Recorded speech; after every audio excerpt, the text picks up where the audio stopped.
is up, fellow nerds? And welcome to Not Your Status Quo.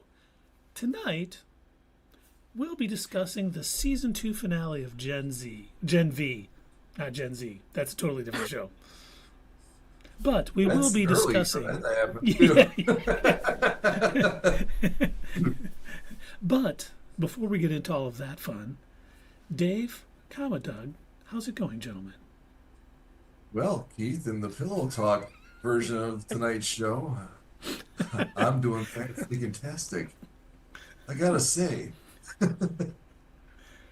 that. Well, go ahead. No, I don't want to get into it during my brief monologue. You always do. It's like a little I foreshadowing to the stream. I don't know if they stuck the landing. Hey, Doug, how you doing, buddy?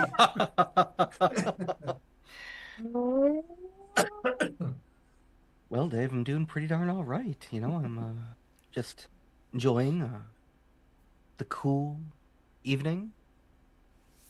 And also, happy Fallout Day! That's right.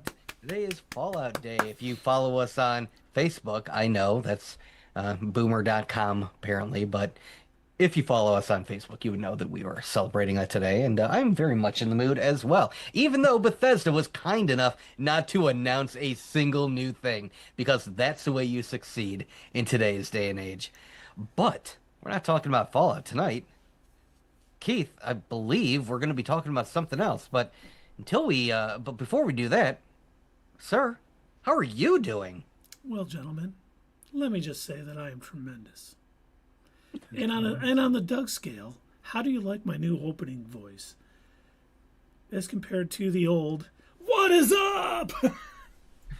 It sounds like you did a lot of talking yesterday, and therefore you need to rest your voice today. Yeah, there was unfortunately quite a bit of talking, so I am very happy it's over. We won't get into that fun shenanigans because we are talking Gen V season finale here. And if you paid close attention to our opening comments, Dave isn't sure they stuck the landing. So let's talk Gen V. Season 2 finale, Trojan. When I saw the title, we just got an alert. KJ Richter 7 and fellow nerd Doug both resub to the channel. 37 months and 40 months. Thank you. Wow. KJ Richter 7 and fellow nerd Doug. Fellow nerd Doug sounds like someone who should be on the channel. But thanks so much for the subs. We definitely appreciate it. It keeps us rolling along, and we do appreciate it. But we're talking. It allows me to buy Rebel Moon comics. That's right. He's gonna have them all soon. But all two of them. But we're talking Trojan. And when I saw the title, I'm like, what could that mean? But we're not going to jump to that. We'll talk about it when we get there. I was not ready for that to be displayed on TV. But it starts out, it's 1967, 3 years before the birth of this guy. And Thomas Godolkin injects himself with V-1. Why though? Why did he do that? Because he was about to die. The fire was there. He was going to die. Well, that's crazy. It is. What else happened? I actually have a question because I wasn't clear about this. And, I am not a smart person. But when he injected himself, before that point, did he have any V in his system? Or was he just a scientist that worked for Vought, and that V that he put in him was the first dose? I'm going to have to say the latter. I don't think it was the first dose.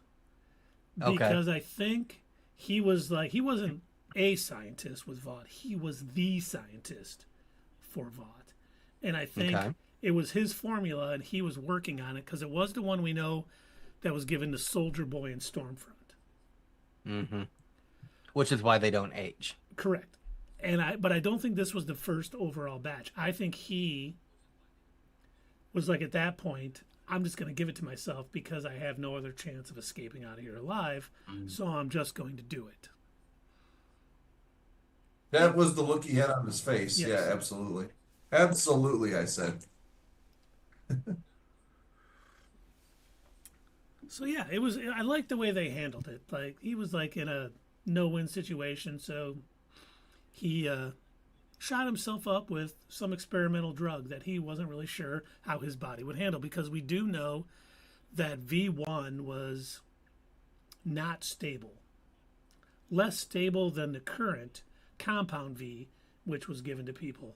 So he wasn't sure what was going to happen. And I think we see how unstable it was with how he gets in the current day.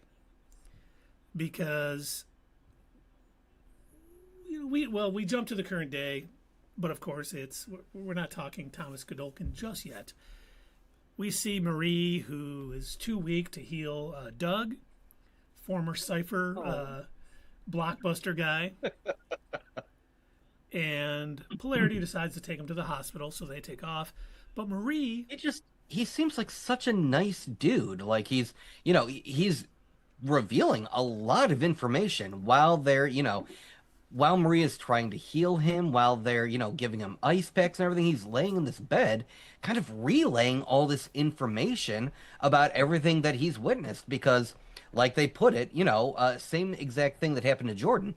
He was essentially in a backseat position, but he was still aware of everything that was going on. He was watching it from the inside out. So he was like seeing all this stuff happening, but could not control his own body.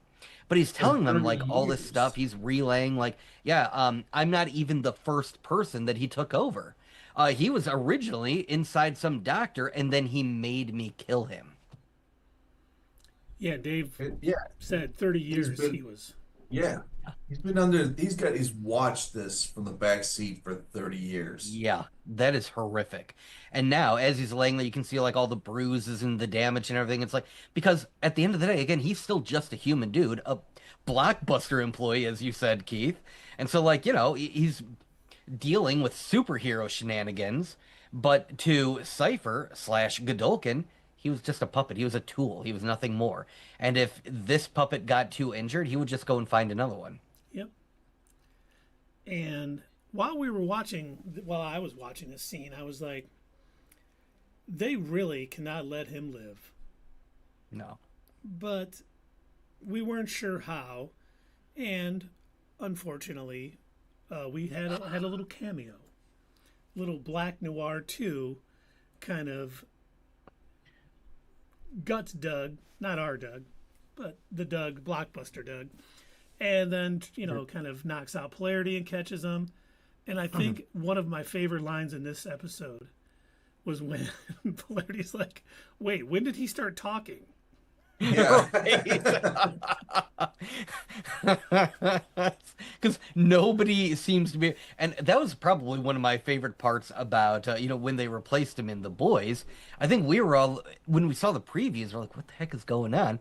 And it seems like everyone is unaware that there is a new Black Noir, except the guy playing Black Noir, who just thinks this is a role. Yeah. Has no clue and does not know how he's supposed to act. Well, who was the last season on The Boys was telling him to shut up? Was that Sage? Was that Sage the whole time? I think so. Shut up. Stop talking. It could have been Homelander too. Sounds like a Homelander move. Mm. But we do get Marie finally giving in and healing Kate so she can use her power again, which not very About shocking. time. She's shown that she's probably pretty trustworthy at this point. But of course, when she was But healing also- her, I was like, is she going to turn on her right here? Right, because they're holding hands, so it was almost like I'm like, oh boy, what's gonna happen? Is she gonna like go crazy and be like, finally you healed me, great, go jump off a cliff? Go turn yourself into Thomas Godolkin. Right, yeah. Because I'm sitting here watching this and I'm thinking, all right, Doug is not only, he's going to turn out to be like the guy who was in the back seat for 30 years, but he's also, that changed him. He is evil now too. I thought something like that was going to happen. And then I thought, when she heals her, she's going to flip on her. I mean, this is The Boys we're watching here. Something in The Boys universe. You expect like something like that to happen. But none of that happened on this show. Mm-hmm. Well, something Something You gruesome know what happened. I think, just a bit of an aside, I think would have made the Doug character even more funny is if he hadn't been watching the entire time, like if he had peered out from time to time, but was mostly just kind of like hanging out, because then you could give him like those funny little fish out of water scenes, like, so is Blockbuster still in business? How's Circuit City doing? I had something on layaway. Speaking of that, where's the nearest Kmart? Yeah. Mentioning all of these like Or out of date Sears. 90s things and just like, oh, buddy. Do you think I could get a job at another video outlet? Doug, we got news for you. You can stream this right to your home. Who's rewinding That's this right, stuff? Doug. And if you sign up for Amazon Prime today, That's right. But then we see, and if you saw our title card, you see the scene with Thomas Godolkin just being somewhat of a glutton. oh my God, I was laughing so hard at this scene because I can imagine, like, of course, this dude is wanting to touch and feel and taste everything, having been in this hyperbaric chamber for years and years, since the 80s. And so he's like drowning in wine and he's eating sushi and a whole box of pizza. And I love that he grabs an entire chicken and puts it in the pizza box and wipes his mouth with sheets. And he's like, oh my God, sheets feel amazing. That was the part I was like, you went too far. Wiping your mouth on sheets is so Right. disgusting. I Yeah, was there were like, 1,000 thread count and everything, man. And Sister Sage seems very pleased by this whole situation as of this moment, everything is going according to her plan. but then she finds out that Thomas has a plan to call the superheroes on campus. Whoops. And he sends out it was great that he knew how to, go live on the gram or whatever it is there, and basically saying, hey, we're done with all of the rankings. Come on down. We're getting new rankings. You could be the new number one. And not very shocking, all of those students who Who got it? need it, who wanted it, who thought that was what they needed to get into the seven and become a master superhero, come stumbling down. But I did like the fact that we do find out that he's not only doing it because he is pretty mentally unstable, possibly from the V-1, but he also is doing it for the same reason he was training Marie. He needs to get more powerful. He needs to work out his power so he can keep getting stronger and stronger. And He said, to I his don't know if it credit, was this early in the episode, but when he said, "Nope, I can't see you yet. I need oh a yeah, few more rounds." yeah. But, To his credit, he wasn't wrong. Like, I mean, as far as training Marie, because she did in fact get stronger, and even she admits in earlier episodes, I hate to say it, but he was right. I am now more powerful. I'm literally able to bring my sister back to life. So, I mean, he's not wrong in that regards, and it does make me wonder if other Supes who, like, are like Homelander found out about this and found out, oh, there's a way that I can make my powers even stronger. That's dangerous information. Like, on one hand, I get that the other kid Supes were worried about people finding out that Marie can heal people. They're like, oh, this is a big deal. This is dangerous. We don't want other people to find out. But on the other hand, if other people found out that information, that, oh, if you just train really hard against other Supes, you can get more powerful and your powers can get stronger. Oh my God. And I assume Sister Sage knows this because I think she Oh, was the one that gave him the idea. yep. Ugh. And like Doug said, she is not a fan of this new plan. No. And we actually see her go talk to Polarity, who has been captured, locked up. And she talks to him, and she leaves his cell open, which we know with Sister Sage, everything is part of her master plan. She pivoted on a dime after her boy Thomas started acting up, and she was like, I know who can 'Cause help these kids, and I'm going to let She them go. doesn't want to kill Supes. She only wants to kill humans. That's what she wants, and she's wanted that from the beginning. she never once wanted to kill Supes. But I do want to say something. I had noticed earlier when I was putting together the other title card, I'm looking for different images, and I happened to cross an article from, I think it was either IGN or CNET. I don't remember which one, so don't quote me exactly on which website, put this article out, but they were reviewing this episode, but it was almost as if they hadn't seen the other episodes because they referred to Thomas Godolkin's plan as if he just came up with it in this episode and flipped on a dime. And I'm like, have you watched the rest of the show? Because this is what he's wanted to do the whole time. Like, he has mentioned it multiple times. In fact, to the point where we actually see it, and I think it was like episode 3 or 4, I felt so bad for that bookstore employee, the way she was being treated, because he's riling up all these other people to have this first off, anti-human sentiment, and also he's constantly talking about we need to get rid of the weak Supes. Like, he's always talking about that. He's training Marie specifically because he despises weakness in superheroes. Yeah, he even told Polarity that one time he wants to kill about 70% of the students at Godolkin U. So if they've said that was a surprise twist, surprise. Yeah, turn. they were apparently they're like, oh, it was a huge flip, and that's why. And so, no man, never saw it coming. Never saw it. Right, exactly. I'm just like, were we watching the same show? Because I was pretty aware that was what he planned on doing. Yes, you definitely watched the other episodes of this season. It doesn't sound like that person did. Which they probably well Marie ends up showing up at the seminar, we'll call it, and Thomas says he's not really ready for her, and he's right, but maybe a little bit. But to the surprise of myself and probably many others, we do find out why the title is called Trojan, because everyone is hiding in Black Hole. In Black Hole's Black Hole. And oh boy. as soon as the first person was coming out, I'm just like, oh my God. They did set this up nicely over the season by having him be like a background character doing weird stuff like this. But good God. When they said, I forgot. Very boys. Yes. I forgot who said it. They go, we've got a plan. And I'm like, I wonder what that plan could be. Never once did I think shoving people up Black Hole. So well done, Gen V. You got me there. I did not see that coming. It was very well played.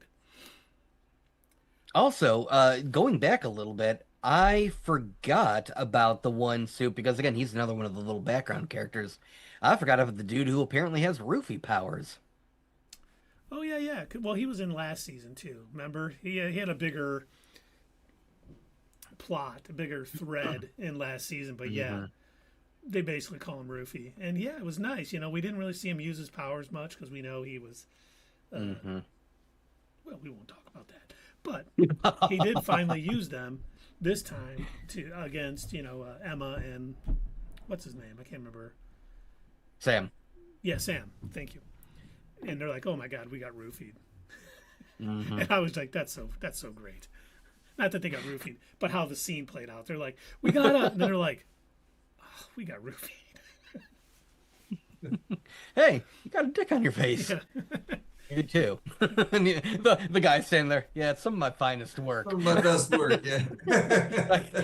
My initial thought was like, every Marine around the world who's watching this is like, yeah, I feel that. 100%. So they come out, they start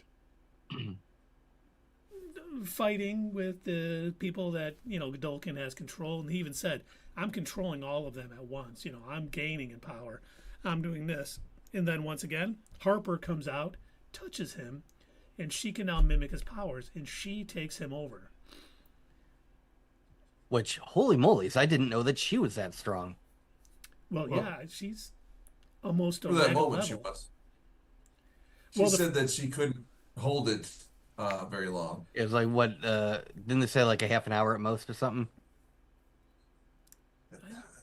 That I don't know. Maybe it wasn't that long. I thought it was a minute or something like that. I'm not really, I don't remember the exact time.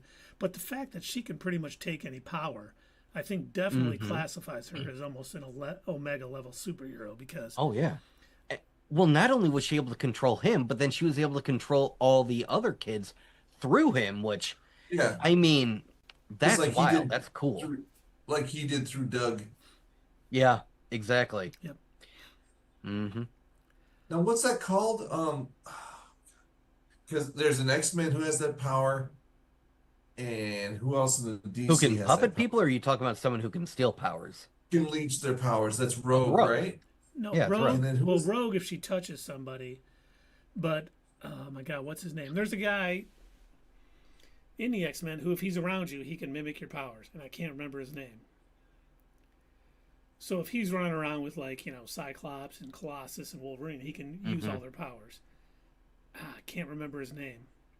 But in all honesty, the fact that she touched him and that's how she was able to mimic his powers, again, that instantly reminded me of Rogue. It's just, I think she probably has more control over it, whereas Rogue wouldn't.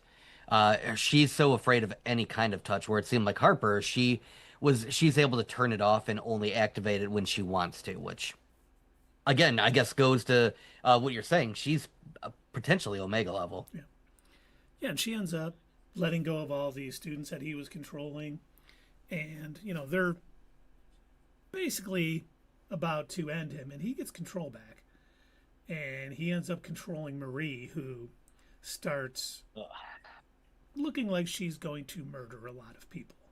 Hmm. But thanks to Sister Sage, Polarity comes in, and he's able to do whatever he can, manipulating. I forgot how they said it earlier in the season. magnetic He's got fields? magnetism, so he's able to mess with the magnetic fields.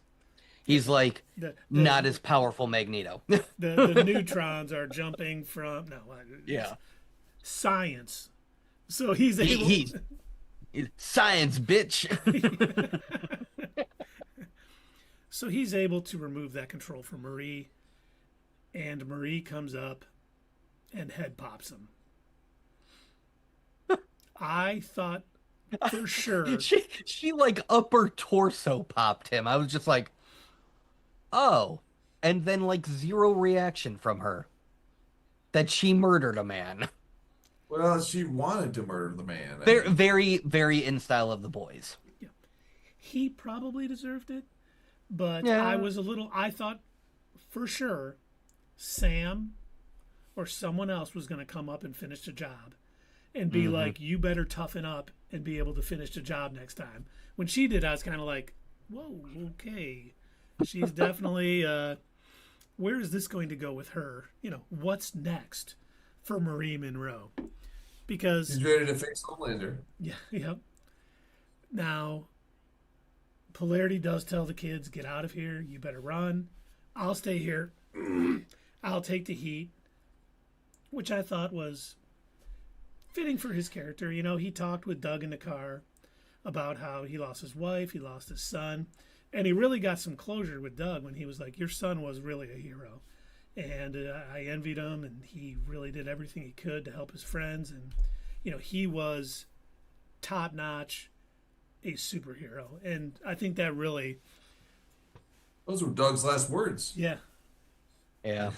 pretty much gave Polarity the strength to, be the scapegoat for what happened at the thing. Because, if they found out, especially if Homelander found out that Marie killed Thomas Godolkin, even though he was probably a little against him, he would start to see her as a power threat to him and might be coming after him a little bit harder. But they end up taking off, and Annie, Starlight, comes down and recruits them for the Resistance.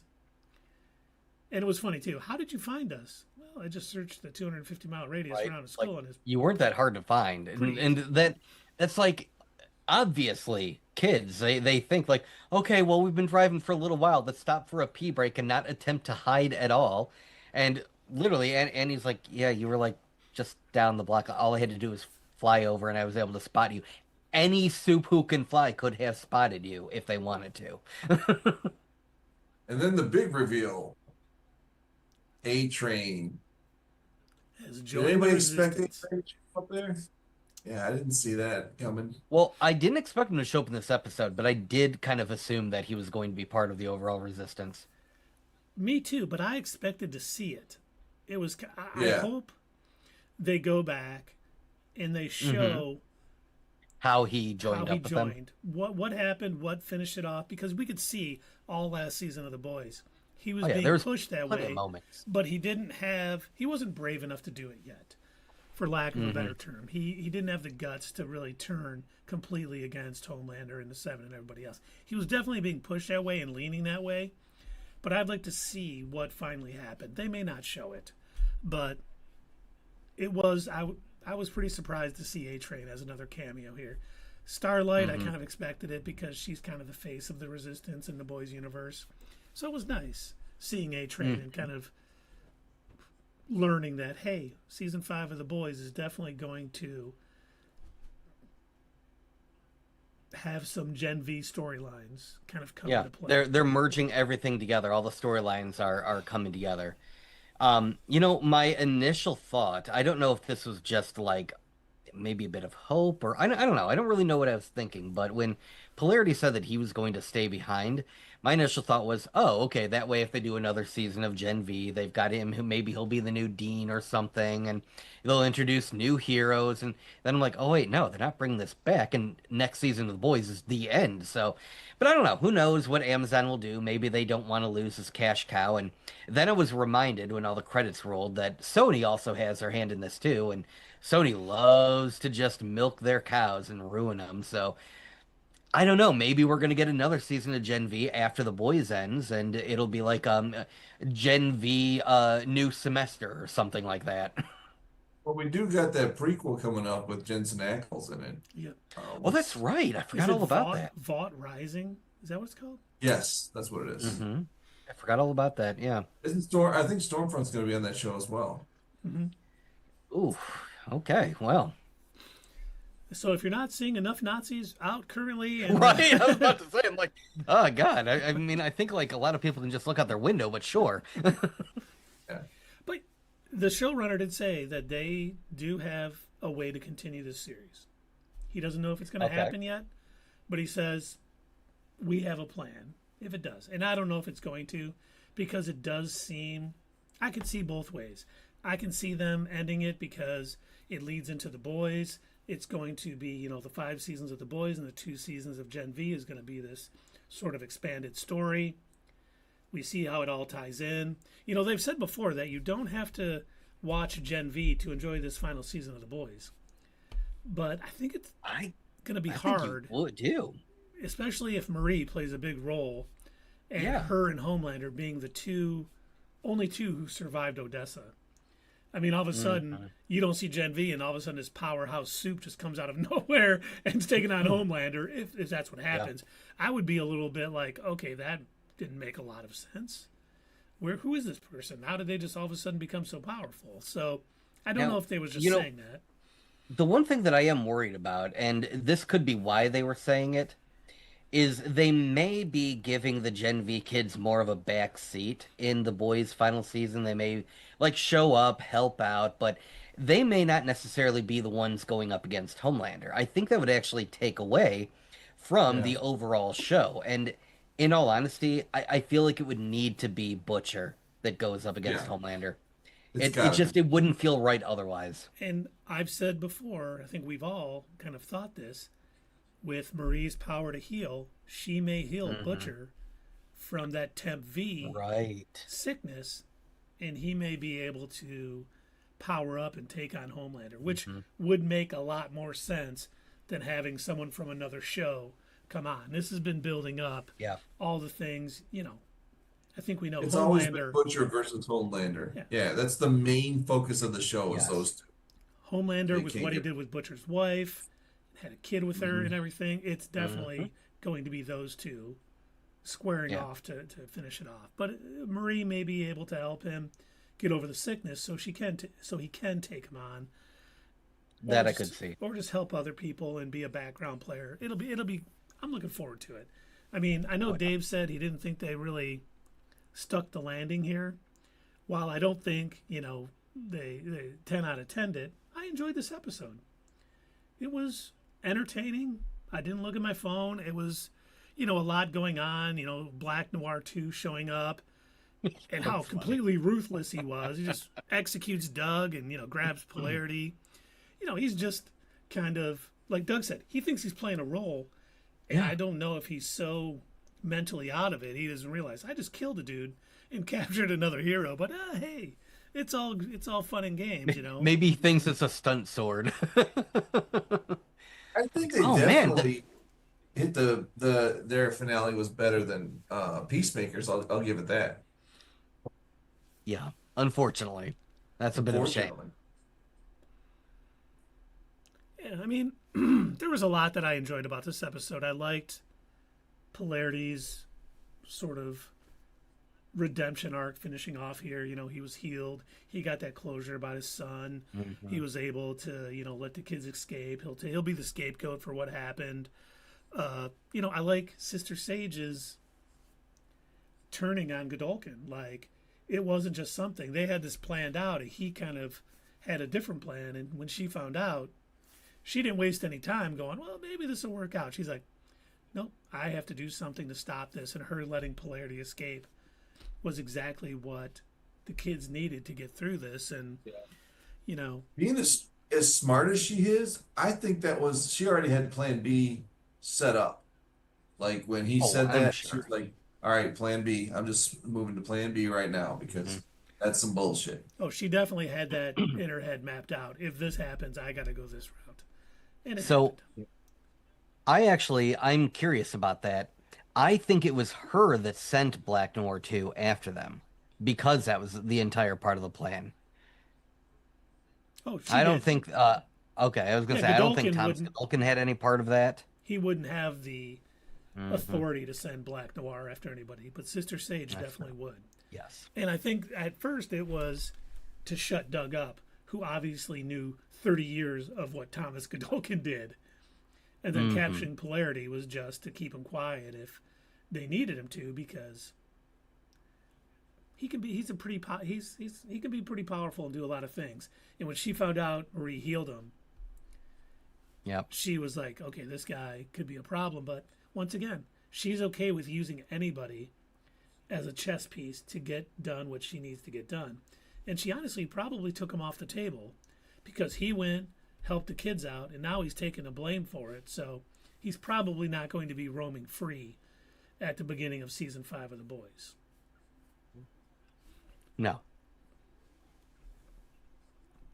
And I hope we see, more of like Harper, only because I think it's such an interesting thing, that character who's able to soak up other people's abilities for a limited time. Oh yeah. Now, will we? Who knows? I mean, I think Doug is right. As much as I'm excited about seeing the Gen V basically plot threads weave into The Boys, it's not going to be a major thing because The Boys has been its own thing and probably much more successful than Gen V. So it'll be little things that the people who watched it will be able to enjoy when they show up in The Boys season 5, but it won't be major roles or, arc changing consequences to what they do. Yeah, the boys never needed anything to prop them up, and No.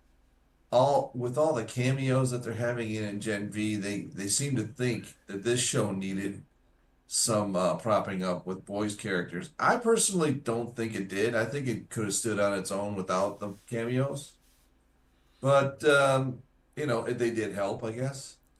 I think they Because how many? helped connect it to the bigger story of what's going on in the world. So I didn't mind it. It made sense with especially Sister Sage working with Godolkin.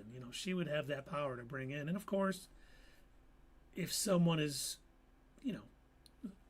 if someone is leading a resistance, they're going to try to get powerful allies. So it made sense for Starlight to kind of recruit him too. So none of it was too wacky, just, hey, guess what? We got a cameo we want you to see. It made sense.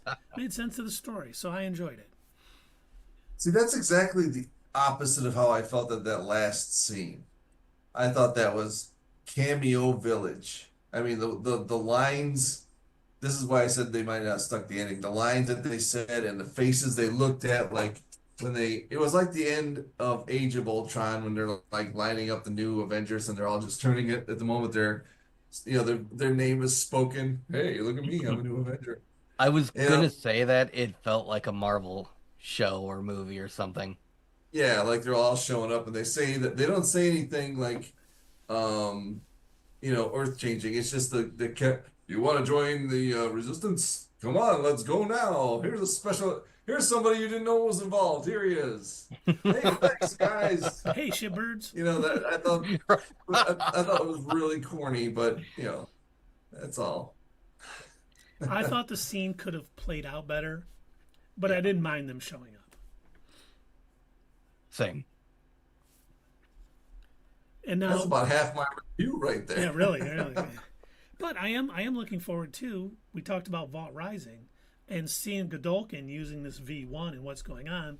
I hope this show is a little bit about what was going on with all those experiments. Soldier Boy and Stormfront survived, and were massively powerful, a little bit off their rockers, but see more of the science behind it all. And I hope it's just not them going around being Nazis and a-holes.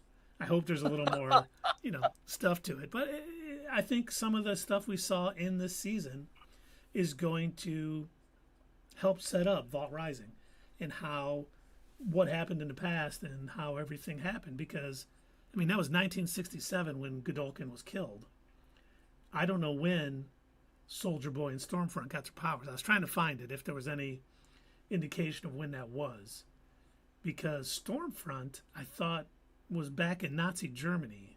She was. Okay.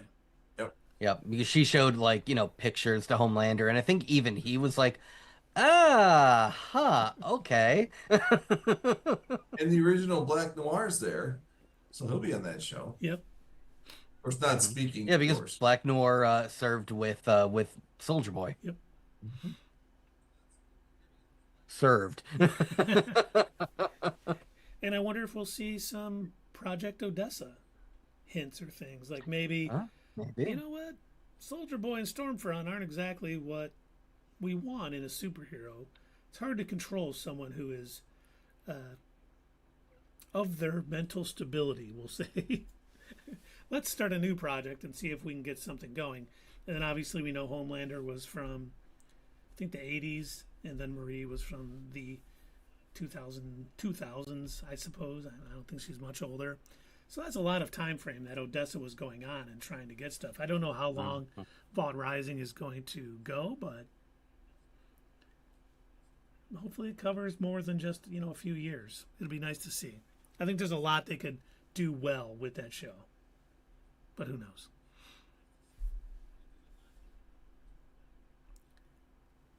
Looking to see if I got any more notes. You probably do, but are they about this? I just kind of talked about, too, at the end of this. With Godolkin dead, Polarity probably taking the blame, it'd be hard to see Godolkin University open right back up again. How many? I don't know how many. He killed 20 students, maybe. Another massacre on the campus. They may not want to open it again. They may have another school type place somewhere, probably a lot more under control of Vought.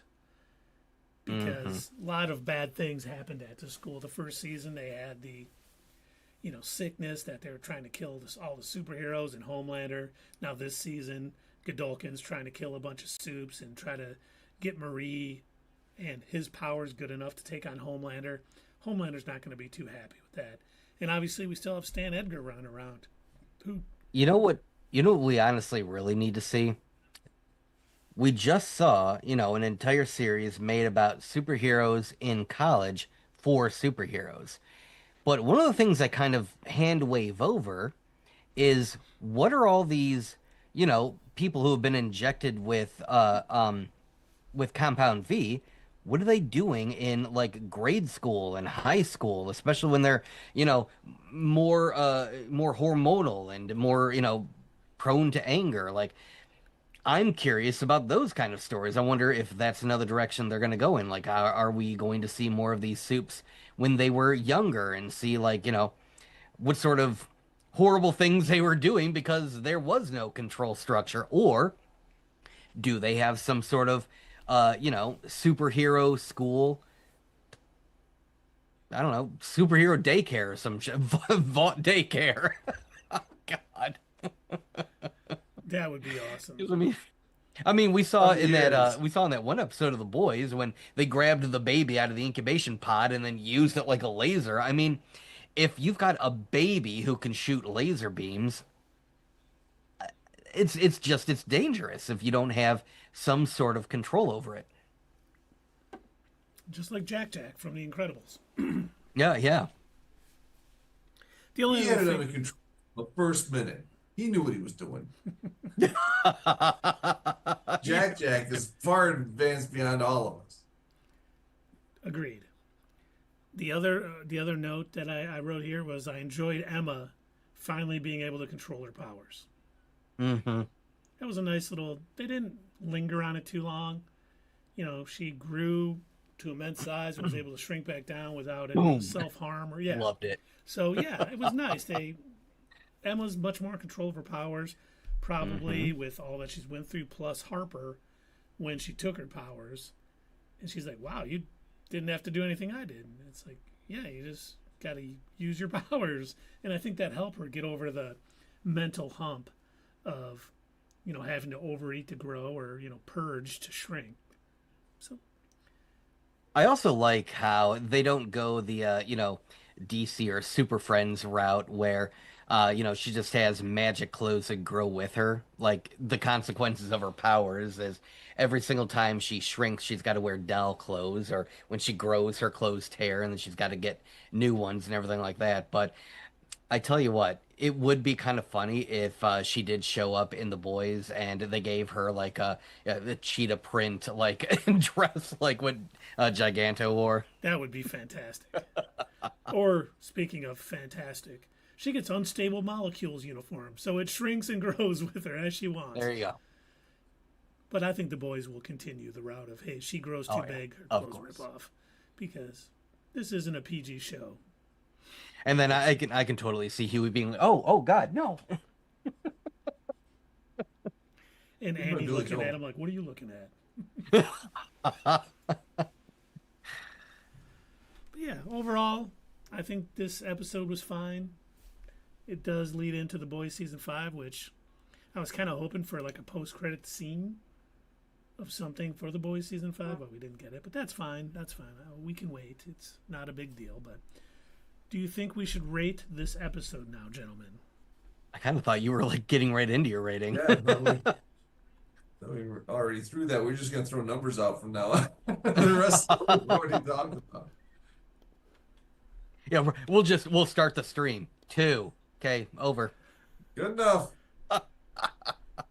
Rebel Moon. -1. We're not reviewing this one. See you next week. All right, well, I can do it. I can start. Morbius level 5. Morbius, the re-release director's cut. The Jared Leto edition. Oh God. See, now this could be a series finale. We don't know for sure yet, which kind of sucks that we don't know, because It's then kind we of can't like- rate the whole series as a whole. We can rate the season though. And I think just about this episode, I think and then they get to the point where I can't remember. She's got so many. The one who could turn boy and girl at the same time. Jordan. Oh, Jordan. Jordan. They did that all that build up throughout the season, and at the end she just says, "Well, I can't be with you."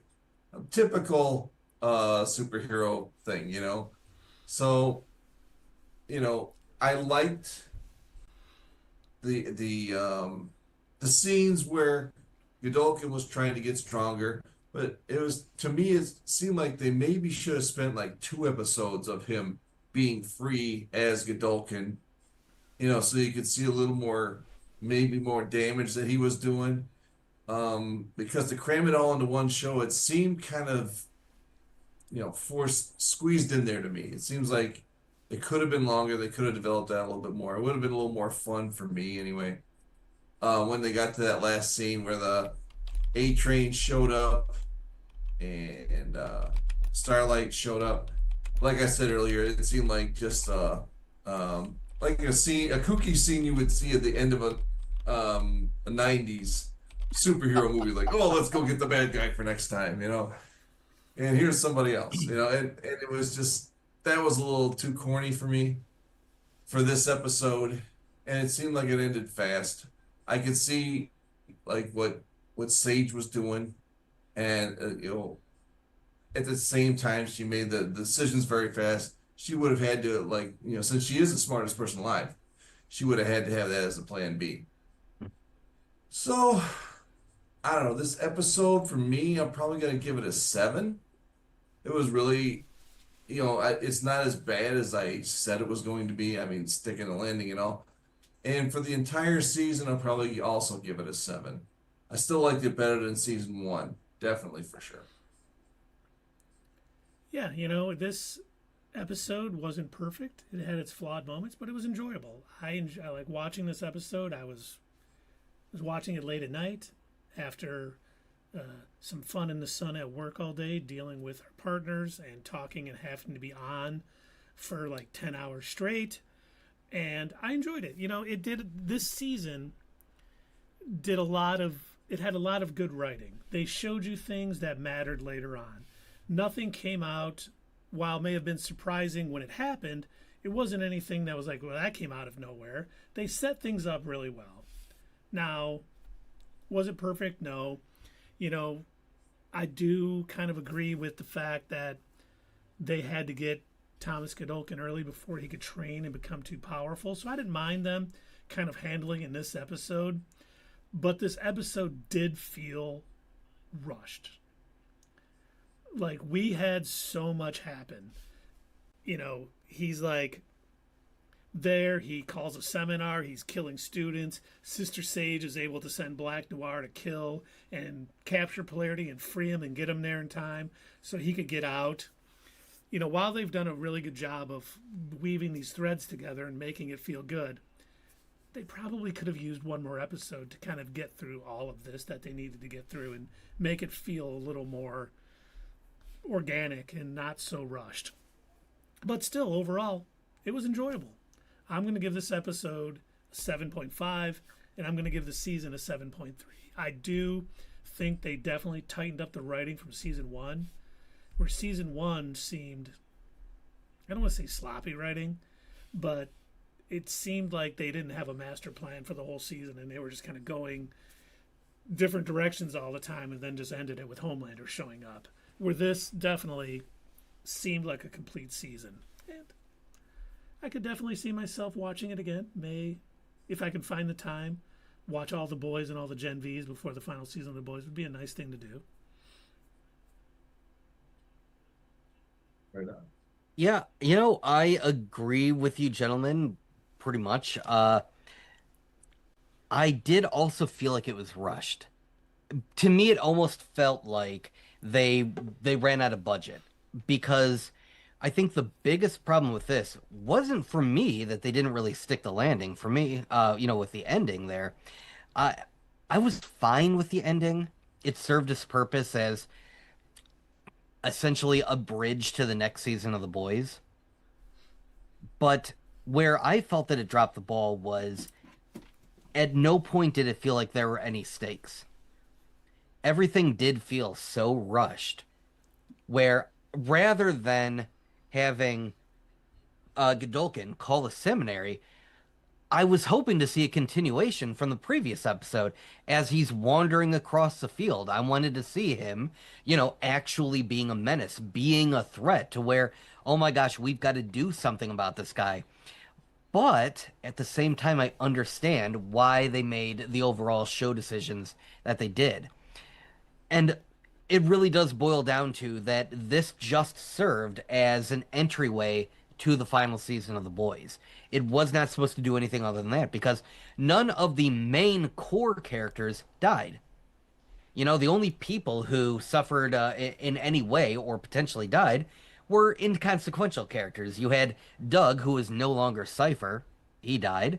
You had some of the background students who we probably didn't even really know who any of them were.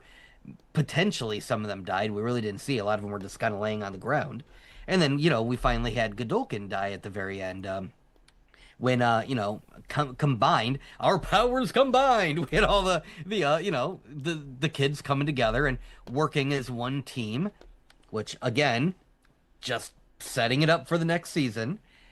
But yeah, at no point did it feel like there were any real stakes. Everyone who died or got injured felt like it was just a red shirt. Like, I don't care about them. No one from the core team, and then Polarity stays behind to be like, well, I'll cover for you. And it's like, okay, I guess.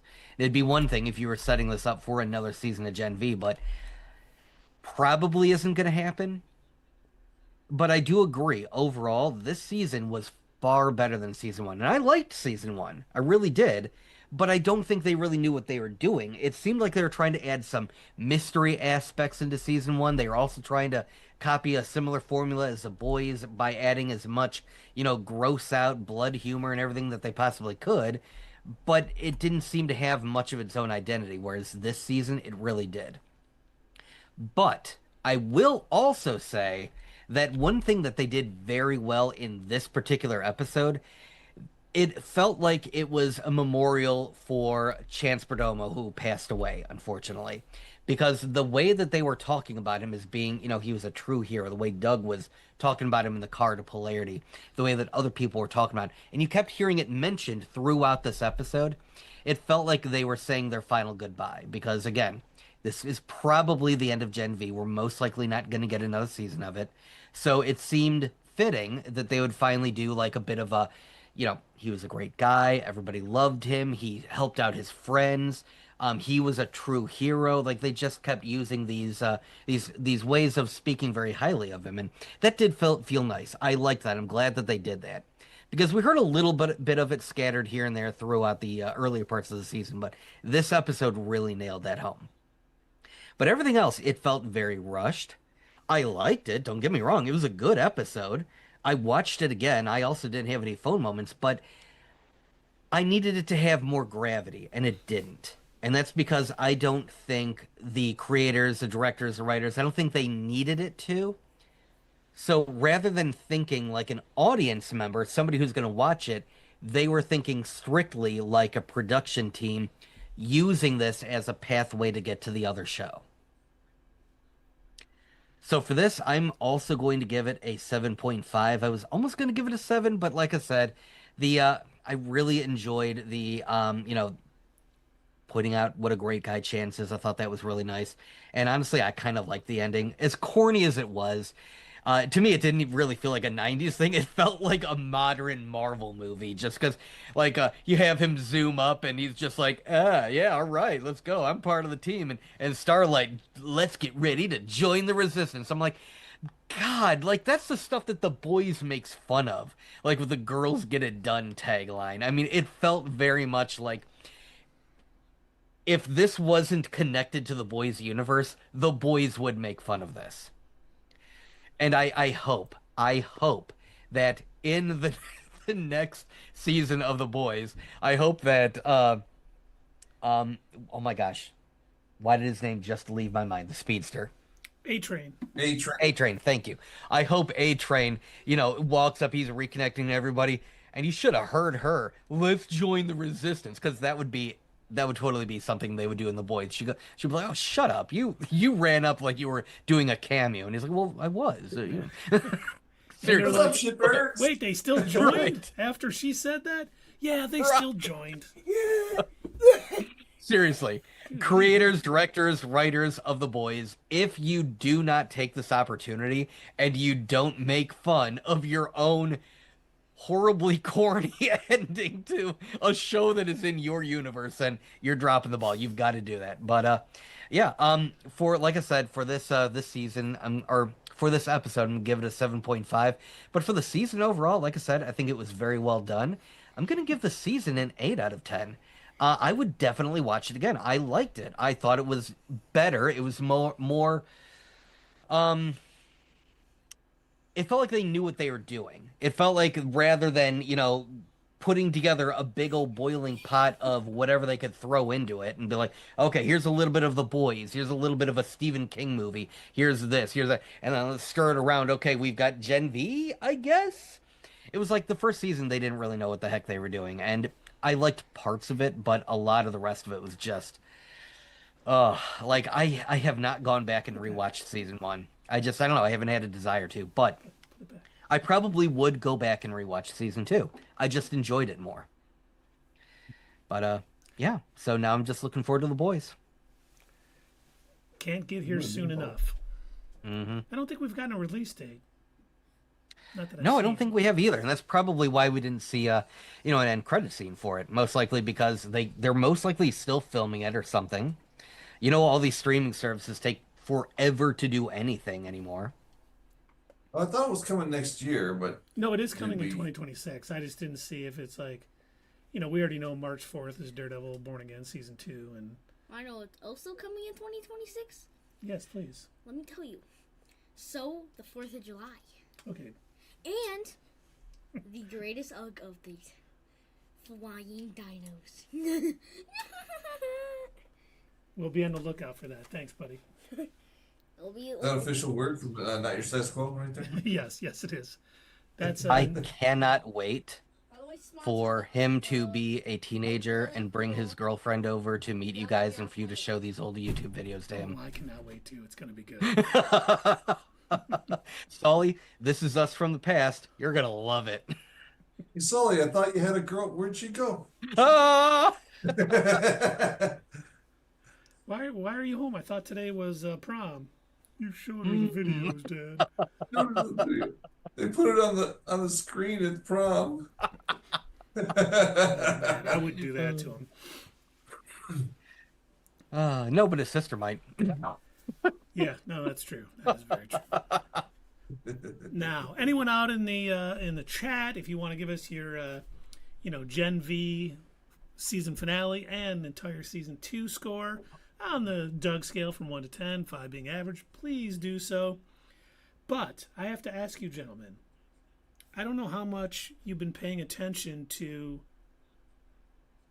Star Wars news this week. Oh, I haven't seen any Star Wars news. Please regale me, Keith. So there seems You've got to my be attention. what I'll refer to as a Kathleen Kennedy redemption arc. Oh? No, this might be a good thing if it's a redemption arc. So a lot of news have come out that Bob Iger has been the one who is denying certain things. He fought tooth and nail against the Clone Wars final season that came out with. Really? Unless he just saw the One Sisters episodes, I'm pretty shocked that he would, the Martez sisters. Okay. Dave, I love what you've done so far. This isn't it. We're not greenlighting this. Please throw it in the garbage and light that on fire. So, one of the things that came out. Do you guys know who Steven Soderbergh is? Director of such films as Sex, Lies, and Videotape, Kafka, King of the Hill, yes.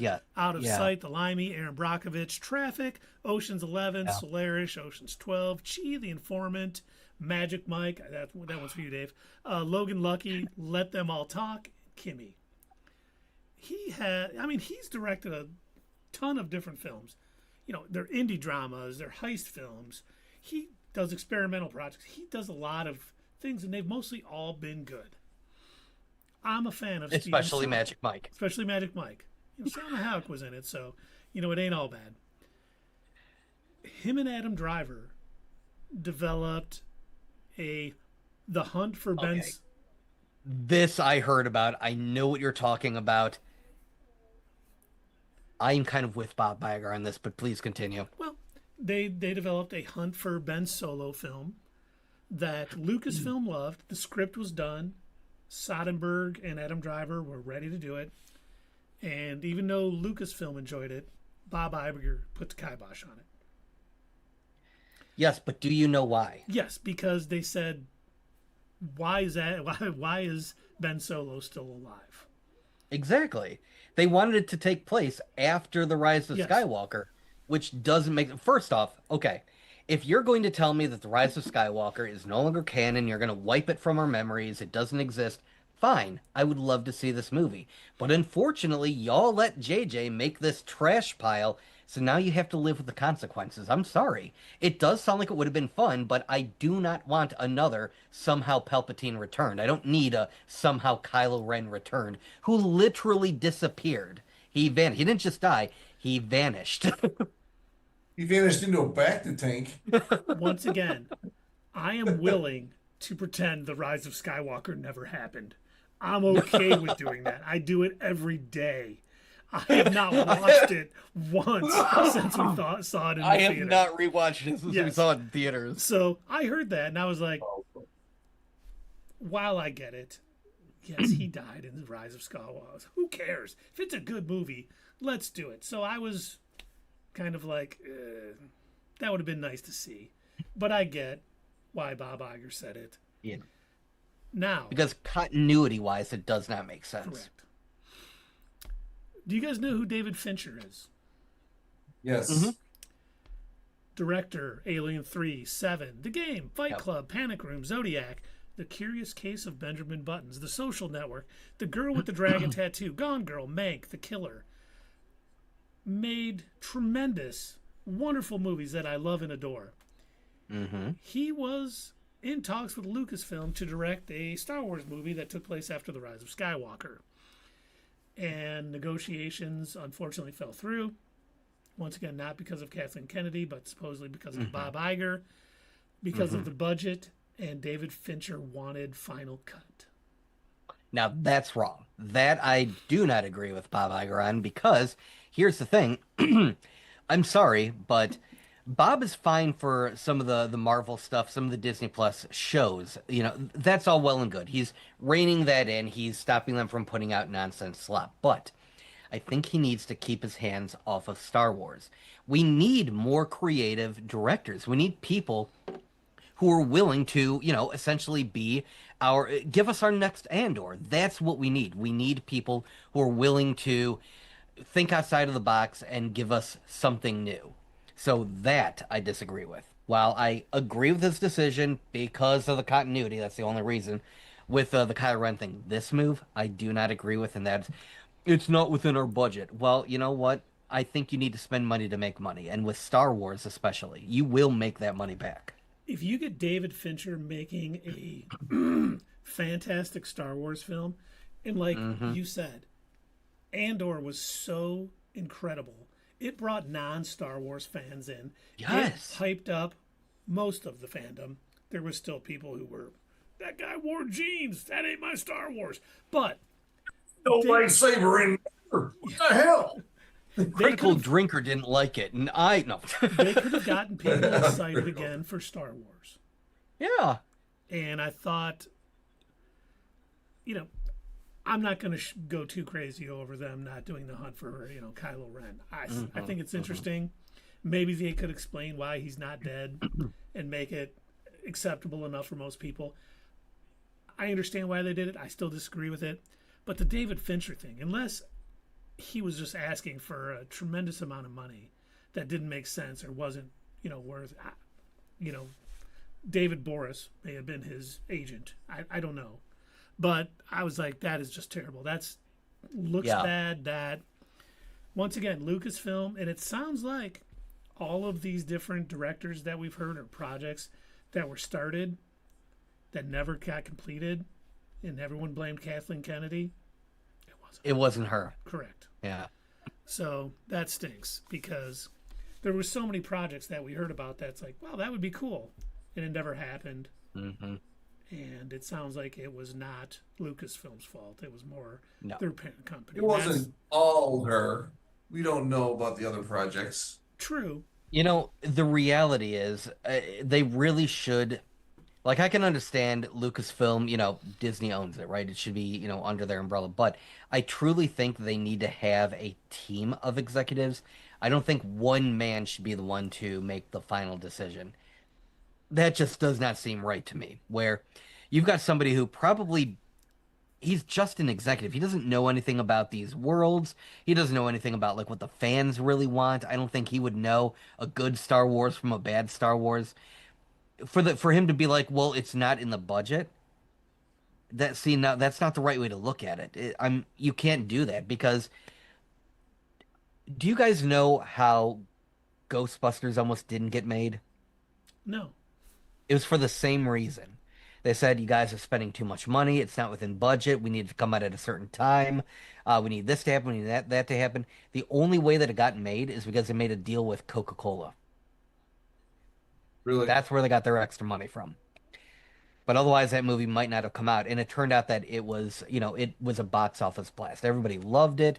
It got like big numbers. I mean, it was a really good movie that stands the test of time, and people still talk about it to this day as a whole lightning in a bottle experience. It created an entire franchise. This is Star Wars. We know that even when the movies aren't that good, Rise of Skywalker was a terrible movie, and it still made tons of money at the box office. So like. And I don't think that a director like that would make a bad movie. I don't know. I don't think that was a smart decision at all. Agreed. So hearing that But is very at the same disappointing. time, I mean, look at Marvel. They got Feige in charge of Yeah, everything. yeah. And then there's James Gunn, who's really taken the DCU the right direction so far.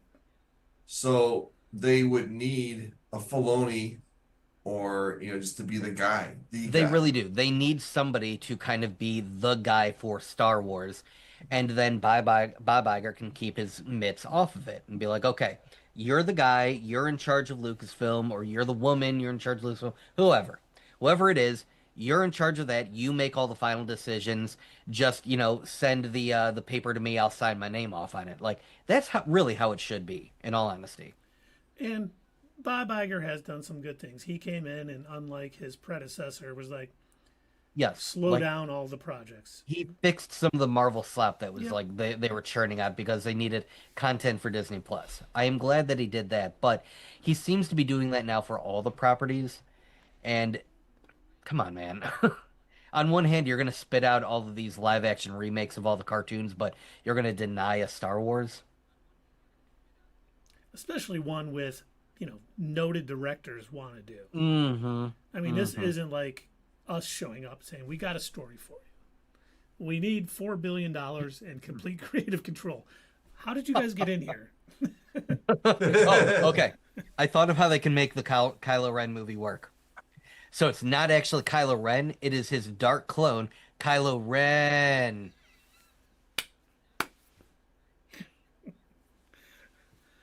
Now Hello, that Aries. would be awesome. All right. Now, I was just kind of flabbergasted all week on seeing all these people who have bashed Kathleen Kennedy for the longest time almost turning around. And once again, I don't think Kathleen Kennedy is to blame for all the Lucasfilm failures. I don't think she's for all the things. And I don't think Bob Iger is to blame. Because for the thing is, if you're going to blame her for the failures, you got to praise her for Andor. Yep, you definitely do. She's responsible for the Martez sisters, but she's also responsible for the Mandalorian arc. So, What was the, oh my God, what was those last 4 episodes called? was just the Siege of Mandalore. Yes, Siege of Mandalore. Thank you. I'm like, Siege of Mandalore, yeah. I mean, I didn't like watching the Martez sister episodes. They weren't that entertaining, but I would watch them 100 times if that meant I got to see the Siege of Mandalore, because that was almost perfection. So good. Yeah. Now, we have no Marvel. We have no more DC news. Really? But we have something that I found very interesting. Okay. Because it has to do Like with what? Robert Kirkman, who you may know from The Walking Dead, from Invincible. Yeah. He's developing a new shared universe for streaming. Oh, yay. Another streaming service? No, not a streaming service, a shared universe. It's probably going to be on Amazon Prime, but I don't think anyone has bought the rights to it yet. Not a streaming service, just a shared universe. Oh, With, okay. I'm assuming, shows and stuff. Would you like? Invincible? It's not Invincible. It's 2 properties from the 80s. Really? Yes. Okay. You've piqued my interest. So the series is going to be based on Robert Kirkman's Energon universe with a similar tone to Invincible. Mm-hmm. It's basically a G.I. Joe Transformers crossover. Okay. I have been wanting a new G.I. Joe series for a while. I love the comics. What's his name? Joshua Williamson, who wrote Superman for a while and stuff. He's writing a new series, and it's good. I've been thinking about doing back issue breakdowns on the first 6 issues because I'm enjoying them. Hey. And I've been wanting a new animated series. Mm-hmm. I've always liked Transformers. I hope, I'm praying this is good and it's well written and it's like Invincible and it's like I've never watched The Walking Dead, but how many seasons of it were good? Like 4 or 5? Yeah, 7. I'd say maybe 4, possibly half of 5. I don't know. Like 7 is when they killed Glenn. That's when I stopped watching. So I hope it's along those lines, and I hope they do a good job with this because it's very out of left field. When I saw this, I did not expect when they were like, Invincible creator Robert Kirkman developing TVMA, shared universe for streaming, and I was like, oh, that's in G.I. Joe and Transformers. I did not expect that. My curiosity is piqued. Of course, we probably won't get anything for it for years. Yeah, sure. But Where's the Ninja Turtles in that? Why aren't they in there? Oh, people are they are still cranking out Ninja Turtle stuff. That is never going to die. They just had a movie. Was it last year? Yeah. Mutant Mayhem, I think it was. Me and Sully watched it. Oh my gosh! You know what I'm really looking forward to? Sorry, ADD, but because you brought up the Turtles, have you seen the new comic series that Dark Horse put out for the Turtles, called the Last Ronin? Yep. Holy crap, that is dark, and I love it. Supposedly, You've got time travel, you've got swords and blood and ninjas and space creature. Oh my gosh, it's just that needs to be made into a wait. Maybe it was made into a movie. Yeah, I think it might have been because I remember seeing a trailer. So I think maybe it was getting turned into a movie. It is getting turned into a movie. It is currently okay. So it hasn't been released yet. Oh man, we got to review that when it comes out. 100% we will. That we will be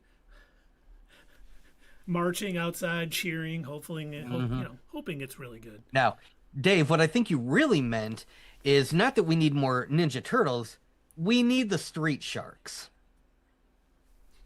Sharks. No, I think what Dave is saying, this would really be better if it was the GoBots. Because they were the true transforming robots of the 80s. This should have a Morbius section somewhere in here. I'll get Sony on the horn and we'll work something out.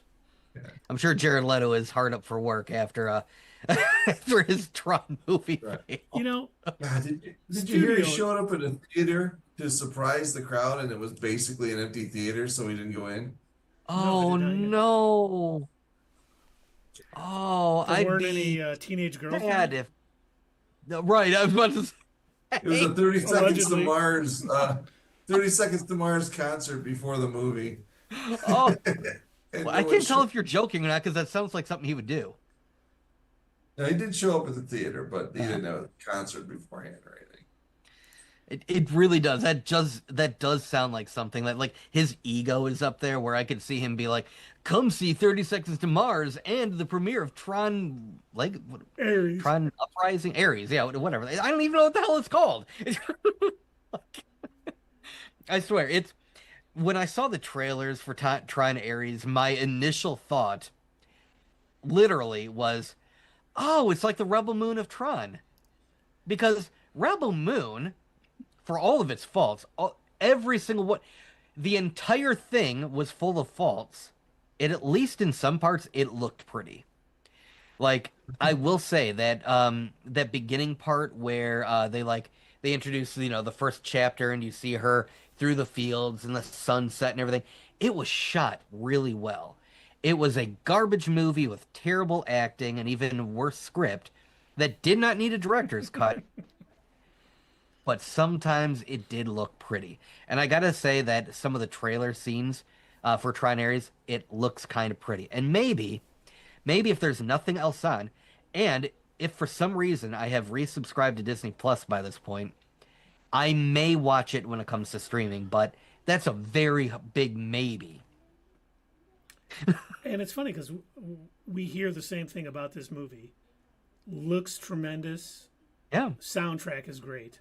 Everything else stinks Yeah. about it. Because I remember when they announced it, they're like, Disney's coming out with a new Tron film. And I was like, oh, finally, yes. I loved the original Tron movie. The Tron video game. Like, I sometimes search for the stand-up, coin-op Tron video game to see if I could buy one. Because I also loved it like so much. Snake. Yeah. And I was like, so it was like, you talk about a roller coaster. It's like a new Tron movie starring Jared Leto. And I was like, oh, you've got to be kidding me. Why is this guy still, the main character? Why is he the lead in any movie? Has he ever been a lead in a movie that has made money or been interesting or anything? He is not a great actor. No. He's box office poison. If I had to choose between seeing a movie with Jared Leto or Carrot Top, I would see Carrot Top all the time, every day. Has there been a single movie where he's the lead actor that the movie has done well? No, not a one. Is that a Norm Macdonald reference, by the way? It is, yes. You know what you call a movie that stars Carrot Top? Box office poison. And then the end of that scene from Conan is great because I can't remember her name, the girl from Melrose Place. Courtney Thorne. Yeah, Courtney Thorne Smith. And he's like, okay, and movie coming out, title yet to be determined. And she goes, no, chairman of the board. And he's like, do something with that. He goes, I bet board is spelled B-O-R-E-D. And then Conan just loses it. They go to commercial. Says, no, well, I'll go see it for you, Courtney. Also, I'll go see it for you. Yeah, you're great. I'll see it with you in it. Yeah, I'm a big fan. We need Norm Macdonald, or we need somebody. We need another Norm Macdonald, since unfortunately the real one passed away. Because oh my gosh, I think I told you guys about this before, but my all-time favorite Norm Macdonald moment, and this truly was a moment, when the powers that be at Google thought they put all of their brains together and they said to themselves, you know who would be the perfect host for our giant YouTube awards show that nobody asked for? Norm Macdonald, who is going to rip us a new one and make fun of this entire thing. And at first, I kind of felt bad for some of these creators because you've got, these people that they're big on YouTube, but they're not really famous otherwise. And they're trying so hard and they're so excited. Oh my gosh, there's an award show just for me. You've got the Epic Mealtime guys. You've got, what's her name that made that did the makeup tutorials and everything.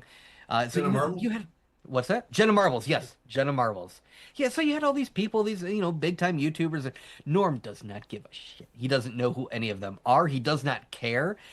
He's pretending to be interested as a host. But I cannot tell you how many times somebody would be in the middle of talking to him, and he would just start to wander away. And it was beautiful. It was gorgeous. And I don't think Google knew what they were I don't know what they were expecting. Did they not see the way that did they not see what kind of person he was? Because they probably just knew his name and said, we can get Norm Macdonald. He was on Saturday Night Live. Let's get him. Not knowing he was fired because he wouldn't stop making O.J. Simpson jokes.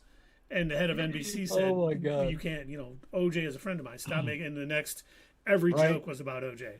And so, yeah. And it was such a train wreck that they had to keep cutting away from the host of the show and just do footage from inside the arena where they're not even handing out awards yet. They're supposed to be doing the red carpet interview things. Norm is not interested in that.